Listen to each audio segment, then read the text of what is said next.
大家平安，欢迎收听迦南之声，我是尤伯牧师。今天2月6号要分享的是面对失误的解决良方。我们要读约书亚记9章16到21节。弟兄姐妹，我们先来读今天的金句。可是首领们说，我们已经指着上主以色列上帝的名向他们发了誓，现在我们不能伤害他们，因这诺言，我们必须容许他们活下去，不然上帝会惩罚我们。约书亚记第9章19到20节。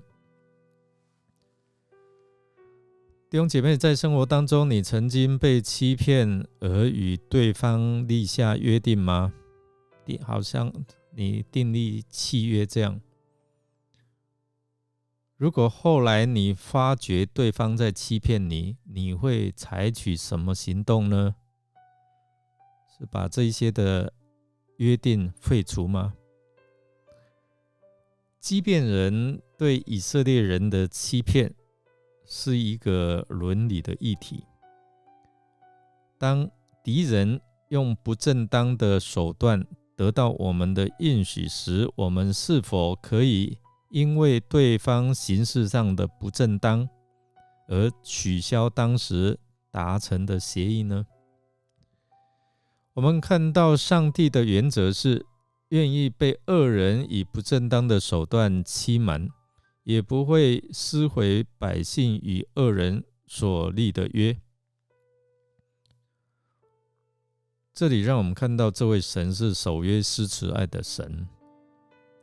我们固然可以指责以色列百姓见到求和的阵仗得意忘形，却不要忘记上帝借着这个机会来教育，向我们显明他拯救的法则是超过我们的意念的。他并不是拯救义人或是善人，他的拯救不是本于人的善行，而是基于他本身的决定。即便一开始是因为以色列人没有先寻求上帝的心意，就随便与敌人立约，上帝作为我们所看这部拯救历史的主角，就是有办法来化腐朽为神奇，来扭转劣势。他所使用的方法不是撕毁错误的条约，而是决定保护蓄意犯错的恶人。如经上所说，他愿意万人得救，不愿意有一人沉沦。上帝给基遍人活命的机会，因为他是守约施慈爱的神。基遍人为了活命而欺骗以色列人，他们必须为自己的欺骗付上代价，成为替以色列人劈柴挑水的仆人。他们的世代一代一代必须要继续做下去。以色列领袖没有向欺骗的基遍人废除所立的这个约定，是因为他们指着上帝的圣名起的誓约，所以不能废除或是随便推翻。以色列人没有先求问上帝而做出的错误决定，但这时候他们学习勇敢坦诚去面对他们的错误，他们向上帝悔改。这也让我们再次学习到我们凡事需要求问上帝的态度。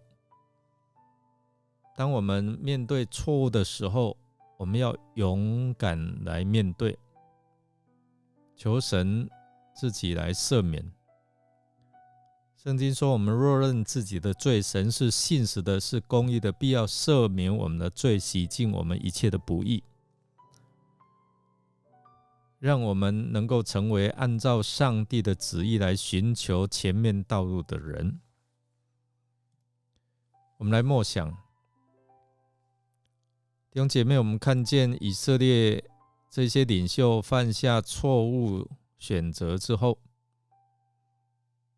他们再次希望做出合上帝心意的决定。对你有何感想呢？